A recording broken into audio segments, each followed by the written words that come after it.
Hello students, मैं आर्यन गुप्ता स्वागत करता हूं आपका इस वीडियो में, जिसमें आज हम लोग पढ़ने वाले हैं क्लास 12 फिजिक्स। जिसमें आज होने वाला है हमारा लेक्चर नंबर 23।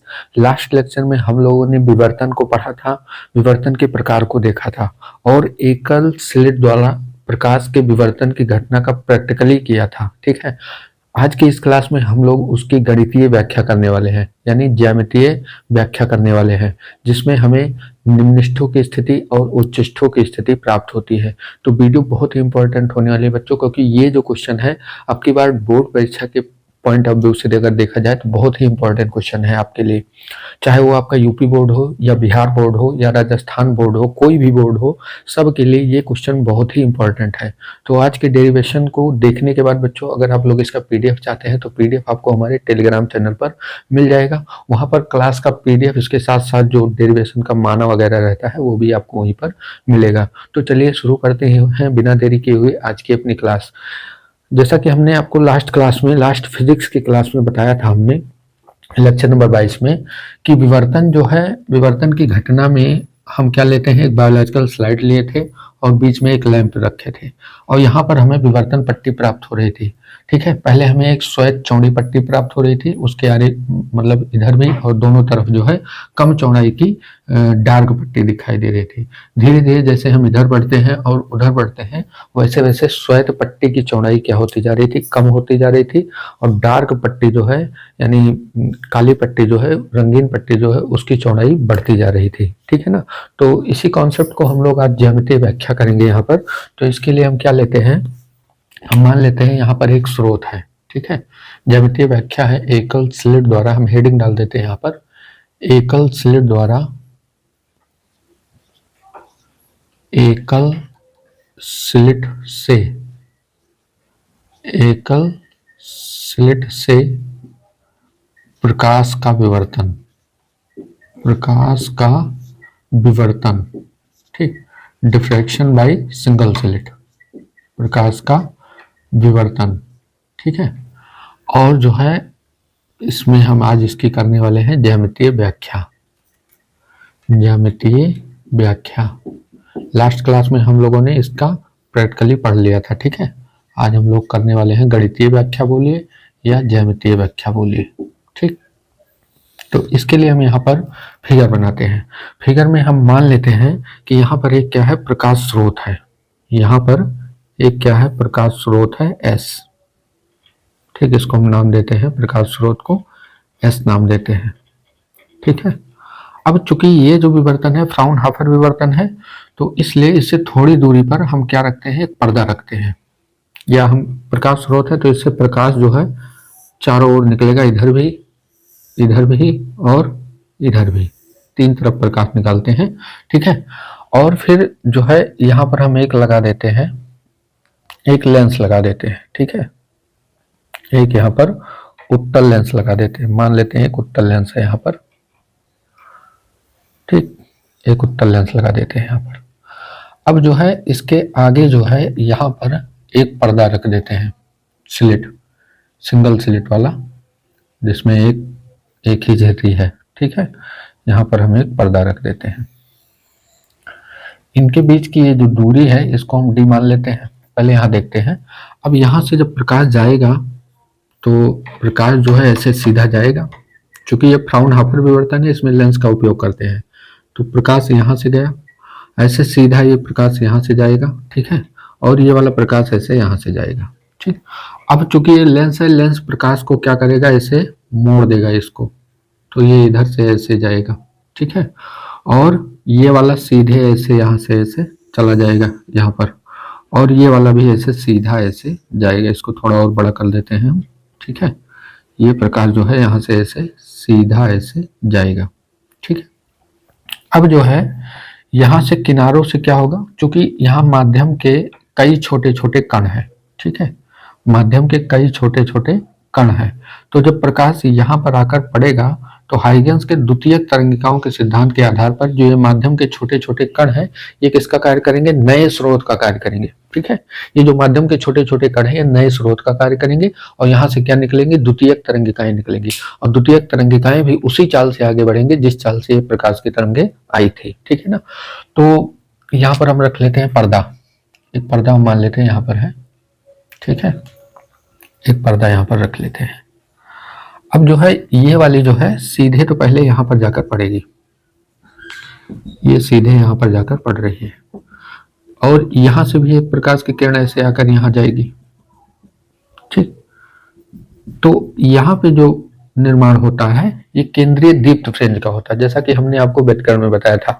लेकिन यहाँ दीप्त बैंड तो बनती है, लेकिन यहाँ दीप्त फ्रेंज नहीं बोला जाता है, इसको बोला जाता है केंद्रीय उच्चिष्ट। जो दीप्त होगा उसको उच्चिष्ट बोलेंगे, और जो अदीप्त होगा उसे हम क्या बोलेंगे, निम्निष्ठ बोलेंगे, ठीक है ना।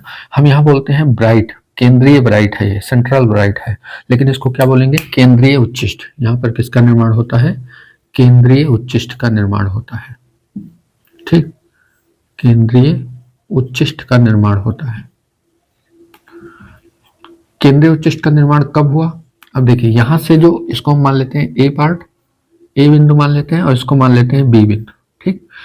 ए बी से चलने वाली जो प्रकाश की किरणें हैं उनके बीच पथांतर क्या है, शून्य है, पथांतर भी शून्य है और कलांतर भी क्या है, शून्य है।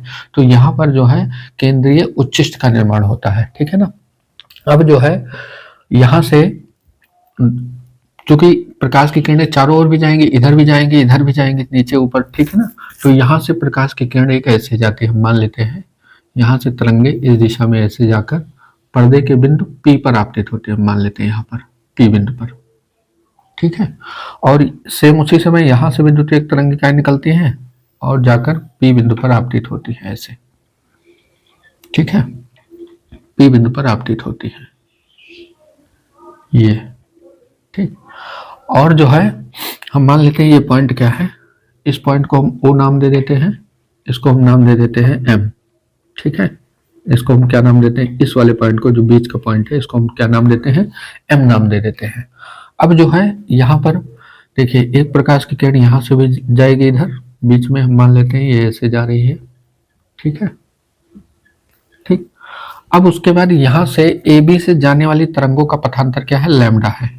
ए और बी से जाने वाली तरंगों का पथांतर क्या है, लैम्डा है। तो यहाँ पर पहले हम केंद्रीय उच्चिष्ट की स्थिति निकाल लेते हैं। तो केंद्रीय उच्चिष्ट के लिए कोण जो होता है वो कितना होता है, 0 होता है, या हम कहें पथांतर जो होता है वो क्या होता है, शून्य होता है, ठीक। या केंद्रीय उच्चिष्ट के लिए कोणीय चौड़ाई जो होती है, कोणीय चौड़ाई बोले हम, तो वो क्या होती है, 0 होती है केंद्रीय उच्चिष्ट के लिए। तो यहाँ पर लिखेंगे हम, यहाँ पर हम लिखेंगे केंद्रीय उच्चिष्ट के लिए, केंद्रीय उच्चिष्ट बोलिए या मुख्य उच्चिष्ट बोलिए, केंद्रीय उच्चिष्ट, या इसको हम बोले मुख्य उच्चिष्ट, इसको क्या बोला जाता है, मुख्य उच्चिष्ट। मुख्य उच्चिष्ट के लिए थीटा जो होता है, थीटा वो क्या होता है, 0 होता है, ठीक है ना। अब थीटा क्या है, थीटा यहाँ का एंगल है ये वाला, ठीक है। अब इस हिसाब से अगर हम ए और बी से जाने वाली तरंगों का पथांतर निकालें तो यहाँ से हम एक लंब डाल देते हैं, इस पर पी बी रेखा पर ए से एक लंब डाल देते हैं। तो यहाँ से ये लंब हम मान लेते हैं, यहाँ पर ये ऐसे आता है। अब अगर ये लंब है तो ये वाला कोण कितना होगा, 90 होगा, ये वाला कोण कितना होगा, 90 होगा, ठीक है। इस हिसाब से ये कोण जो आता है, ये कोण, ये वाला कोण आपका थीटा आता है, ठीक है। अब हमें ये निकालना है, इसको हम नाम दे देते हैं, कुछ भी नाम दे दीजिए, सी नाम दे दीजिए, ठीक। ये हमें क्या मिल गया, पथांतर, ए और बी से चलने वाली तरंगों का पथांतर। तो हम इसी त्रिभुज से ले लेते हैं पहले त्रिभुज ए सी बी, ठीक है। यहां से लेते हैं त्रिभुज ए सी बी में, यहां से लेते हैं त्रिभुज ए सी बी में, ठीक। त्रिभुज ए सी बी में, ठीक, ए सी बी मिले, हमें ये चीज निकालना है बी सी, ठीक। ये 90 अंश है, 90 अंश के ठीक सामने क्या होगा, कर्ण होगा, और ये थीटा है, थीटा के ठीक सामने क्या होगा, लंब होगा। तो लंब है हमारे पास और ये कर्ण है, इसकी चौड़ाई हम मान लेते हैं क्या है, डी है। इसकी चौड़ाई यहाँ से यहाँ तक की चौड़ाई हम क्या मान लेते हैं, डी मान लेते हैं, स्मॉल डी, पूरे की चौड़ाई, ठीक है। पूरी चौड़ाई यहाँ तक कितना है, डी है, ठीक। ये वाला पॉइंट जो है यहाँ पर यम है, इस पॉइंट को हमने क्या नाम दिया, यम नाम दिया। और यहाँ से ये जो है दूरी, ये क्या है, डी है। इसको हम थोड़ा सही से बना देते हैं, ये जो दूरी है डी है, पूरी झिर्री की चौड़ाई कितना है, डी है। तो कर्ण आपका कितना हो गया, डी हो गया। त्रिभुज एबीसी में अगर हम साइन थीटा देखें तो लंब ये हो गया, कर्ण ये हो गया। तो साइन थीटा बराबर लिखेंगे, साइन थीटा बराबर हो जाएगा बीसी बटा ए बी। ठीक, बीसी बटा ए बी। इस हिसाब से यहाँ पर बीसी की वैल्यू कितना है, बीसी की वैल्यू हमें निकालना है। तो बीसी बराबर क्या हो जाएगा, बीसी बराबर हो जाएगा A B sine theta, A B sine theta. ठीक है, तो बीसी बराबर हम यहाँ लिखेंगे, ए बी की वैल्यू क्या है, ए बी की वैल्यू है आपकी डी। तो ये हो जाएगा, हमें क्या मिल जाएगा, डी साइन थीटा। यानी ये क्या है, ए व बी से जाने वाली तरंगों का क्या है, पथांतर है। ए व बी से जाने वाली तरंगों का क्या है, पथांतर है। ठीक है, ए व बी से जाने वाली तरंगों का पथांतर है। ठीक, तो ये पथांतर जो है ए और बी से जाने वाली तरंगों का है। ठीक है, अब हम क्या करते हैं, हम जानते हैं कि ए बी के बीच कई स्रोत हैं। ठीक है, ये छोटे छोटे हजारों करोड़ों सोर्स होते हैं। ठीक है, इसके बीच में यहाँ पर छोटे छोटे, तो यहाँ से जाने वाली तरंगों का पथांतर क्या होगा।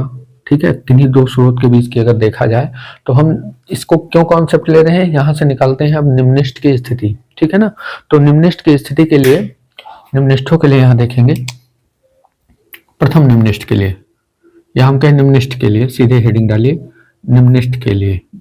निम्निष्ठ का मतलब क्या हुआ, डार्क फ्रिंज के लिए, निम्निष्ठ के लिए, निम्निष्ठ के लिए।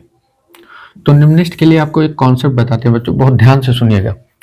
ये ए बी क्या है, पूरी दूरी है डी, इनके बीच हम मान लेते हैं पथांतर क्या है, लैम्डा है। ए व बी से चलने वाली तरंगों का पथांतर क्या है, लैम्डा है। यानी ये डी साइन थीटा जो है वो किसके बराबर है, लैम्डा के बराबर है। ठीक है ना, एक सेकंड के लिए मान लेते हैं कि ए व बी से चलने वाली तरंगों का पथांतर क्या है, लैम्डा है। तो इसके बीच में जो ये पॉइंट यम है, ये पॉइंट जो यम है, यहाँ से ये ए और यम से चलने वाली तरंगों का पथांतर क्या होगा, आप कहेंगे लैम्डा बाई 2। ठीक, ए और यम से चलने वाली तरंगों का पथांतर क्या होगा, लैम्डा बाई 2। अगर ए से बी तक, ए से बी से ए और बी से चलने वाली तरंगों का पथांतर हमने लैम्डा माना, तो ए और यम से चलने वाली तरंगों का पथांतर क्या होगा, लैम्डा बाई 2 होगा। ऐसे यम और बी से चलने वाली तरंगों का पथांतर क्या होगा, लैम्डा बाई 2 होगा। तो हम यहाँ पर लिखते हैं, तो निम्निष्ठों के लिए हम यहाँ लिखते हैं, माना ये जो रेखा छिद्र ए बी है, माना रेखा छिद्र ए बी को दो बराबर भागों में, दो बराबर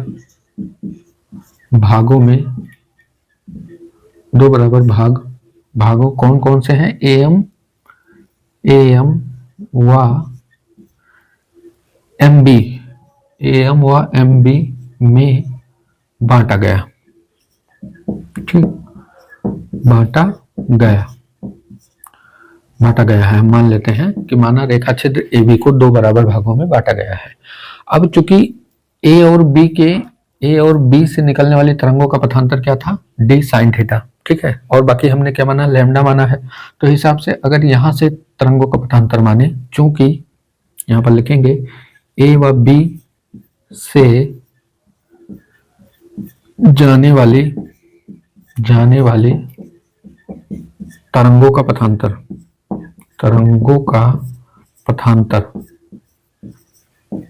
ए व बी से जाने वाली तरंगों का पथांतर क्या है, ये है B C D sine theta, B C बराबर डी साइन थीटा।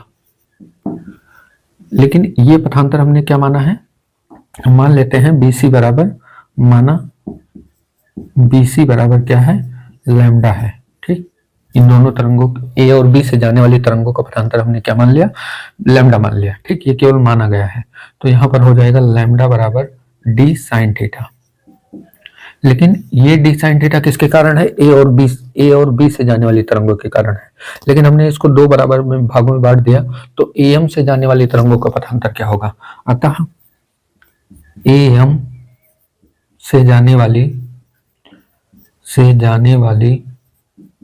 तरंगों का पथांतर,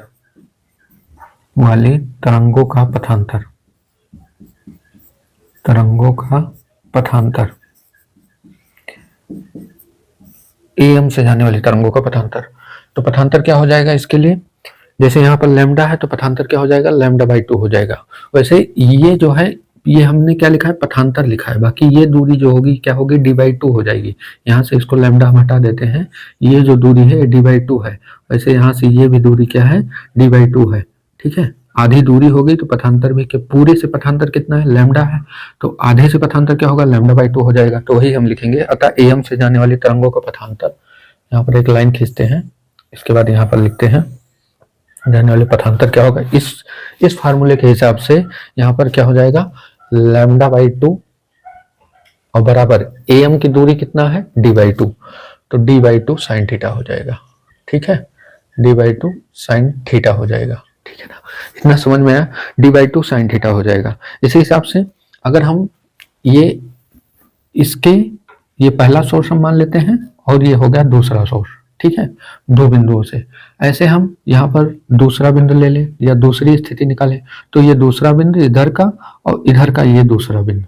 ठीक, इसको हम अगर पहला मान लें, इसको दूसरा माने, ठीक है, इसको हम तीसरा मान लें और ये चौथा मान लेते हैं। ठीक है, तीसरे चौथे से जाने, इसी में फिगर गंदा हो जाएगा बच्चों, हम इसको अलग बना देते हैं, आप लोगों को स्पष्ट होगा। ठीक है, ये मेन फिगर है, इसको गंदा नहीं करना है।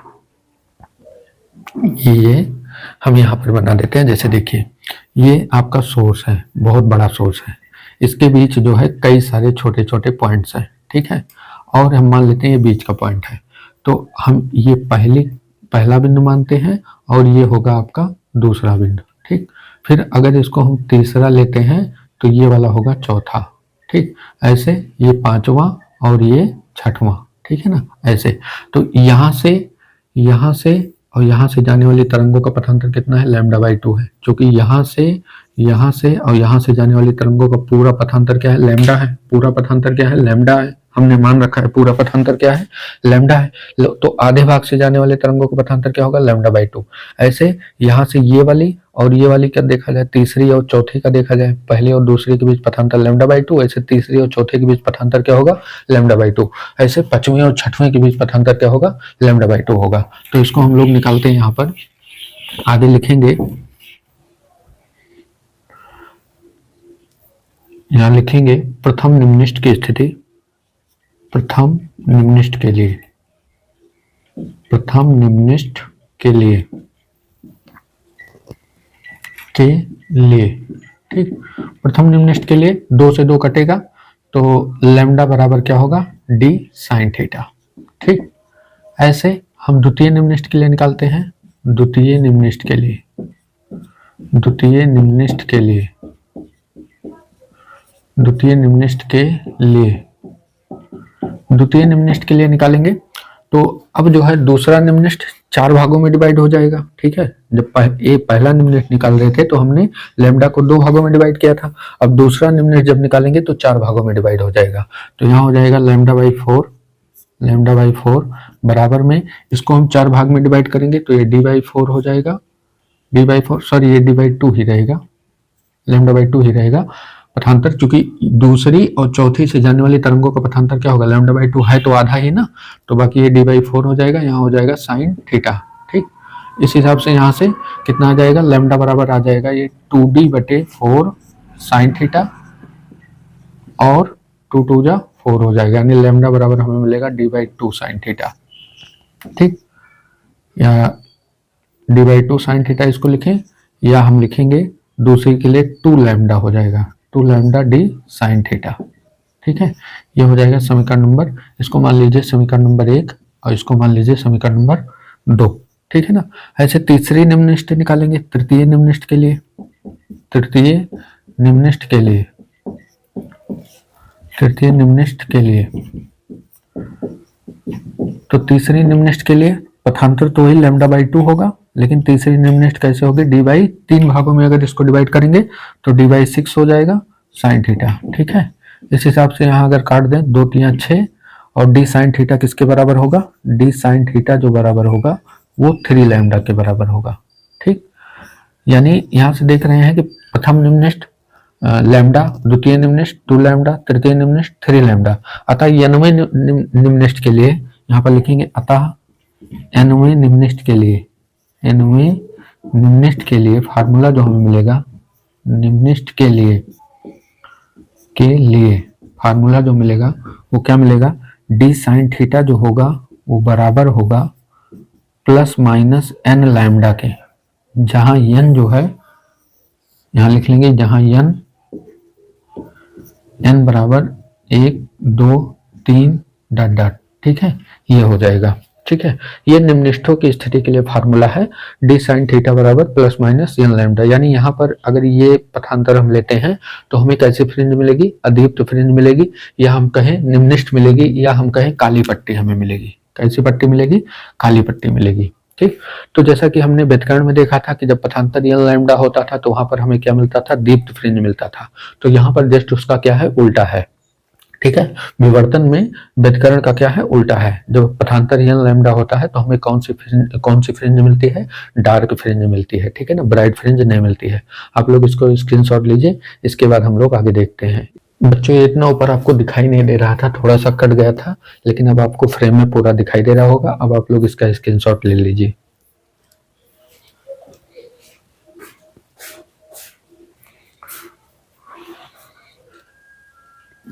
चलिए, ये इतना हमने बच्चों इरेज कर दिया है। अब यहाँ से ये इतना हमने लिख रखा है क्योंकि अभी इसकी जरूरत पड़ेगी। ठीक है ना, ये इतना हमने लिख रखा है। अब यहाँ लिखेंगे द्वितीयक उच्चिष्ट के लिए। ठीक है, ये हमें केंद्रीय उच्चिष्ट यहाँ प्राप्त हुआ। अब द्वितीयक उच्चिष्ट के लिए हम लिखेंगे, द्वितीयक उच्चिष्ट के लिए, द्वितीयक उच्चिष्ट के लिए ठीक है, द्वितीयक उच्चिष्ट के लिए यहाँ पर तो इसकी फ्रिंज मतलब केंद्रीय उच्चिष्ट के दोनों ओर, ठीक है, या हम कहें निम्निष्ठों के दोनों ओर, केंद्रीय निम्निष्ठ मतलब प्रथम निम्निष्ठ के दोनों ओर जो है, प्रथम निम्निष्ठ हमें यहाँ पर प्राप्त होगा। तो प्रथम निम्निष्ठ के दोनों ओर हमें क्या प्राप्त होता है, द्वितीयक उच्चिष्ट प्राप्त होता है। ठीक है ना, तो कैसे प्राप्त होता है, इसको हम लैंग्वेज यहाँ पर लिख देंगे, मुख्य उच्चिष्ट के दोनों ओर दो क्रमागत, ठीक है ना, दो क्रमागत निम्निष्ठों के बीच कुछ प्रकाश पहुंच पाता है और कुछ प्रकाश नहीं पहुंच पाता है। तो वहां कम उच्चिष्ट के मतलब कम तीव्रता वाले उच्चिष्ट बनते हैं। अगर इसको चाहे तो यही लिख दें, यहां लिखेंगे मुख्य उच्चिष्ट के दोनों ओर, मुख्य उच्चिष्ट के या केंद्रीय उच्चिष्ट बोलिए, मुख्य उच्चिष्ट के दोनों ओर, ठीक, मुख्य उच्चिष्ट के दोनों ओर दो क्रमागत निम्निष्ठों के बीच, दो क्रमागत निम्निष्ठों के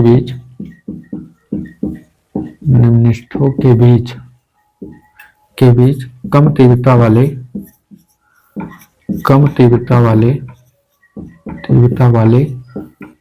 उच्चिष्ट प्राप्त होते हैं। कम तीव्रता वाले उच्चिष्ट बनते हैं या प्राप्त होते हैं, बनते हैं। ठीक, अब दो क्रमागत निम्निष्ठों के लिए, अतः उच्चिष्ट के लिए, अतः द्वितीय उच्चिष्टों के लिए, इसको लिखेंगे द्वितीय उच्चिष्टों के लिए, अतः द्वितीयक उच्चिष्टों के लिए, इसमें लैंग्वेज बच्चों ज्यादा लिखनी पड़ती है। ठीक है, द्वितीयक उच्चिष्टों के लिए, इसका जो माना है आपको हमारे टेलीग्राम चैनल पर मिल जाएगा, बाकी और यहाँ पर लैंग्वेज हम लिख दे रहे हैं आपको। ठीक है ना, तो द्वितीयक उच्चिष्टों के लिए डी साइन थीटा जो होगा, ये डी साइन थीटा जो होगा किसके बराबर होगा, क्योंकि दो क्रमागत निम्निष्ठों के बीच बन रहा है, तो पहली निम्निष्ठ आपको एन लैम्डा और दूसरी निम्निष्ठ हमें क्या मिलेगा, n+1 लैम्डा बाई 2, पूरे का बाई 2। ठीक है ना, अब उसके बाद यहाँ पर इसको जो हम खोलेंगे तो डी साइन थीटा बराबर में एन लैम्डा और फिर प्लस एन लैम्डा और प्लस लैम्डा, ठीक है, बटे 2 हो गया, या हम इसको कहें डी साइन थीटा जो है वो बराबर हो गया 2n lambda plus lambda by 2 हो गया, या इसको हम कहें डी साइन थीटा जो है वो किसके बराबर होगा, लैम्डा कॉमन ले लें तो 2n+1 और इंटू लैम्डा बाई 2। ठीक है, 2n+1 इंटू लैम्डा बाई 2, ये किसके लिए है, उच्चिष्ठों के लिए है। ठीक है ना, ये किसके लिए फॉर्मूला है, उच्चिष्ठों के लिए फॉर्मूला है। ठीक है ना, जहां n किसके बराबर है, 1 2 3, यही चीज है। n जो है किसके बराबर है, यहाँ पर लिख देंगे n बराबर क्या है, 1 2 3। ठीक है, डाटा ऐसे करके आप जितने भी उच्चिष्ट निकालना है यहाँ पर रखकर निकाल सकते हैं। पहले उच्चिष्ट का देखा जाए तो यहाँ पर पथांतर कितना होगा 3 लैम्डा बाई 2, दूसरे का देखा जाए तो 5 लैम्डा बाई 2, ऐसे ऐसे करके पथांतर क्या होगा, बढ़ता जाएगा। ठीक है ना। अब अगर इसका हम लोग ग्राफ बनाए, ठीक है, इतना स्क्रीनशॉट ले लीजिए आप लोग, उसके बाद हम यहाँ पे ग्राफ भी बना देते हैं इसको मिटा के थोड़ा सा।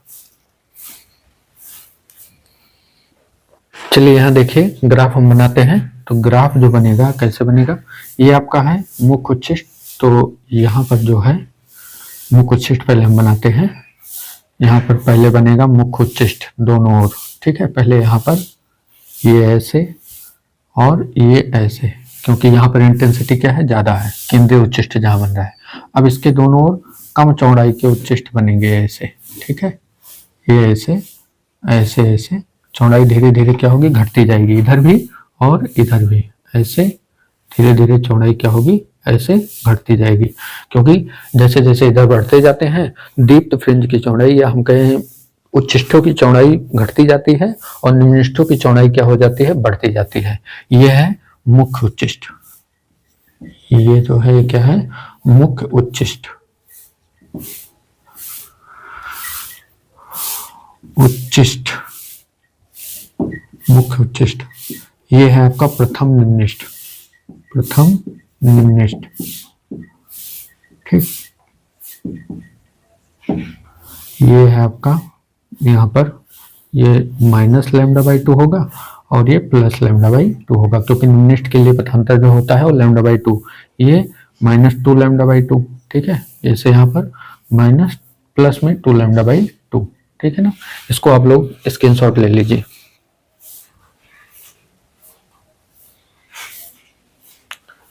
तो आज की क्लास कैसी लगी बच्चों, इसका पीडीएफ आपको हमारे टेलीग्राम चैनल पर मिल जाएगा। क्लास कैसी लगी आप लोग एक कमेंट करके जरूर बताइएगा। बाकी इसके आगे का जो इम्पोर्टेंट क्वेश्चन है उसको हम लोग कल की क्लास में देखेंगे। आज के लिए इतना ही रखते हैं, मिलेंगे कल की क्लास में। तब तक के लिए आप लोग पढ़ते रहिए, मस्त रहिए। जय हिंद।